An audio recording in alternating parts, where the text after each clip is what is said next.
Hi guys, what's up? So, change location tayo. So, ngayon na dito ako sa backyard and I hope na naririnig nyo ako guys. Ayan. It's Saturday today and yeah, I hope na okay lang sa inyo yung mga background natin. Hindi ko kasi dala yung mic ko ngayon. Pagpasensyahan niya na. But anyway, gusto ko lang talagang i-share yung mga bagay-bagay na nangyari sa akin lately.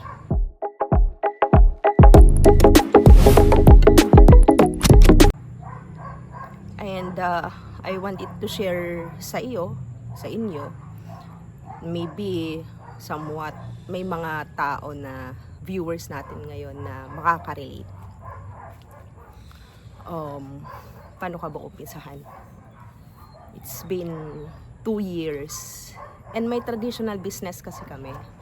Aside sa mga digital or online businesses na meron kami ngayon, meron kaming dalawang traditional businesses.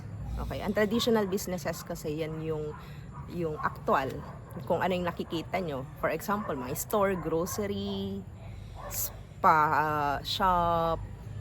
Yan, yung mga nakikita nyo dyan sa daan or sa mall. Basta. Ngayon, meron kaming isang traditional business which is nasa food chain, nasa food industry, or sabihin na natin food stall. And we are actually previously, just recently, sobrang excited ako kasi nga mag-o-open na siya. And ngayon, ginagapang talaga namin siya.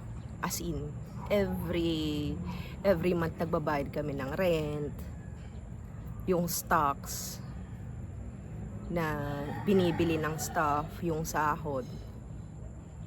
And talagang ginagapang namin siya. Sabihin na natin, yung food stall na yon, nag-i-income lang siya ng around 300 per day. Which is, sobrang baba yon. Sobrang baba talaga yon. Pasahod pa namin, stocks pa, diba? Yung per day pa ng rent. And neto lang last week kinausap kami na ikakat na nila yung partnership. So meaning aalisin na nila yung stall. So alam mo yun, for how many months talagang ginapang siya. Hindi lang months guys, years talaga, 2 years, magto 2 years na nito.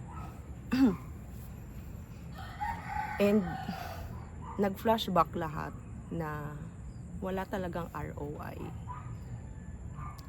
And naisip ko, imbes na mag-dwell ako doon sa fact na, alam mo yun, parang imbes na mag-dwell ako doon sa negative situation, imbes na mag-dwell ako doon sa nasabi, parang walang sense eh. Kasi number one, in the first place, hindi sa amin yung pwesto. Kumbaga nakikipwesto lang kami. Yes, may mga renovations na nagawa, may mga upgrades. Pero ito yung lesson sa amin. Kapag hindi talaga sa'yo yung business na yon, kahit ikaw yung nagmamanage yung business na yon, wala ka pa rin karapatan pag sinabi na nilang stop. Okay? Kahit na may vision ka, kung iba yung vision ng iba, diba? Wala pa din.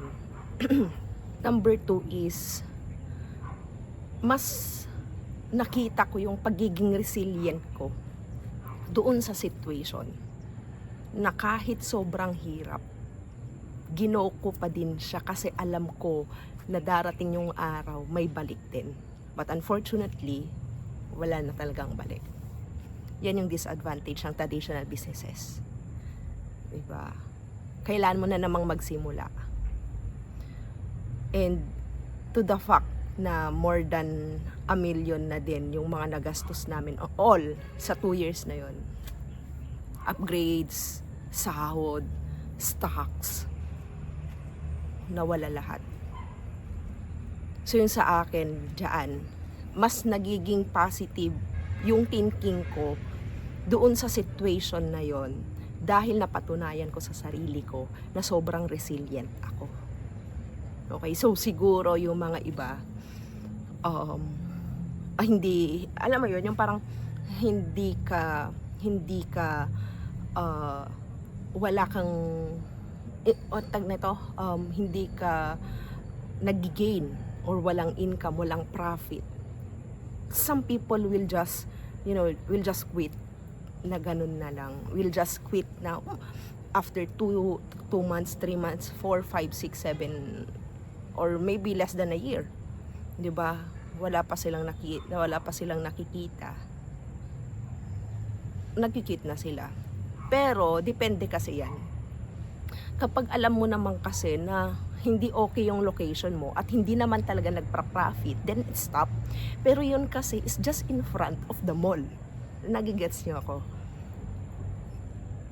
Kahit hindi man siya nag-income for the past 2 years, pero alam mo yun, yung thinking na next month mag-o-open na siya, andun na yung thought na hey, eto na yung reaping season ko, makakabawi na ako.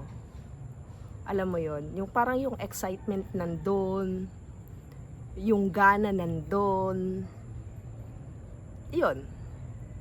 So madaming syempre nag-usap kami and all that stuff, wala namang hard feelings. And ganun talaga, diba?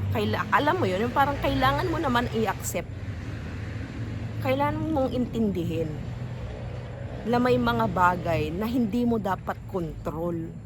May mga bagay na kailangan mong i-let go para mag-move on ka. Kasi kapag tinakal mo or talagang sinapuso mo yung brokenness na yon, yung heartbreak na yon, hindi ka makakamove sa tamang landas.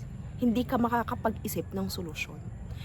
And yung thinking ko na lang is that sobrang resilient pala ako sa ganung bagay. And I think myself, maganda yung nasa heart ko, maganda yung puso ko, napakaluwag or napakalight. Kasi in the first place, lumaban ako. Diba? Hindi ako nag-give up for the past 2 years na wala talagang profit. And yung talagang, alam mo yun, talagang hinahanapan. May, diba, sabi ko nga, na-depress ako because sabi na natin, part na yung financial status recently. Neto, early this year. And because of that, nagka-depress, nagka-anxiety. Imagine mo guys, imagine nyo, nasa depression na yon, nakuha ko pang maghanap ng o dumiskarte ng ipapasahod ko, ipapakain ko dun sa staff ko. And I am glad na nangyari yon lahat. And I'm glad na na-heal ako netong becoming season. Tas ito yung nangyari. Parang mas nakita ko yung kabuuan ng lahat. Siguro pag wala ako dun sa becoming season na yun, siguro hanggang ngayon hindi ko pa din magets kung bakit. Maybe nagtanim ako ng sama ng loob, which is hindi naman dapat. Kasi yun nga, you can't control, diba? Wala kang control doon kasi hindi sa'yo yun. Pero yun, at least naging resilient ako at hindi ako nag-give up. Kahit maraming nagsasabing i-give up mo na kasi wala na talaga. Kasi I viewed na darating yung araw na alam mo yun, yung maririp mo din lahat ng mga pagod mo. Kaso wala na. Ay. So, yun. For me, yung sa mga bago ngayon na nakikinig, lalo na may plan mag-business or may mga businesses na kayo, or maybe matagal ka nang nag-business. Ang masasabi ko lang is that don't give up. Diba? Kasi kapag nag-give up ka, hindi mo malalaman eh. I mean, na-try ko na din kasi yan na parang ang bigat ng nasa heart mo. Pero kahit lost ako ngayon, kahit natalo ako financially, nanalo pa din ako doon sa attitude ng proseso na yun.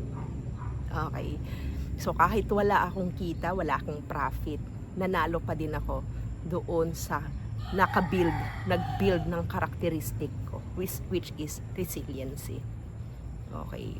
So, pag darating na naman yung araw na may mga businesses thoughts, di ba? Parang andun yung thinking na I need to do whatever it takes. Kapag gusto ni God na i-stop ko, then let it go. Again, you cannot control things. Lalo na't hindi sa'yo. Okay. So, thank you. Yun lang naman I wanted to share. And yeah, practice the gratitude. Okay, practice the attitude of gratitude. So, and I hope na nakapagbigay ako ng impact sa inyo ngayon. And ibang-iba. Okay, ibang-iba yung ano natin. Anyway, thank you so much and good morning.